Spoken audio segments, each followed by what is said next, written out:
Wala kang sasakyan? Guys, mga kapatid. Ano? Dito na tayo, dito na sa atin. Dito na tayo. Ano? Malapit na. Guys, ito na kami guys.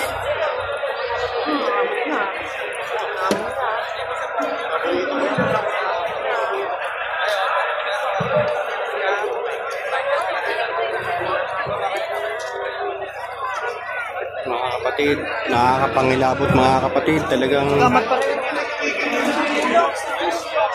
sama-sama talaga, nakakapangilabot, no? Sama-sama. Oh. Oh, kinikilabutan ako. Nakakapano. Kinikilabutan ako. Oh. Sama-sama. Sa atin yan, sa atin. Yung pagkalala natin, pagka kaigwa din ang siwa niya na lalaki.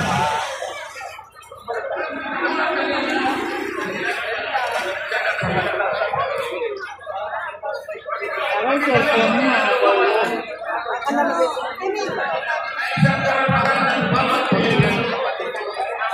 Pwede ba yan? Ang ating kagustuhan, dililin sa ating pamahalaan na iwasto at bigyan ng lunas ang ating karamihan. Sino yan? Senador Marcoleta. Epekto ng manawagang pagbaha. Si Senador Marcoleta yan. Ito po ay protektado sa liyo.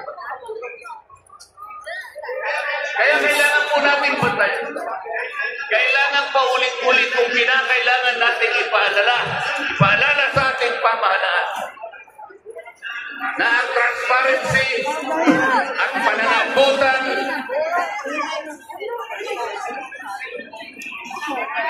ay ito lamang ang tanging dahilan para tayo magkamit ng katarungan.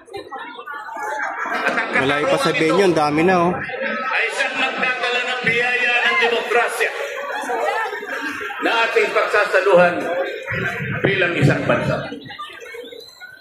Malayo.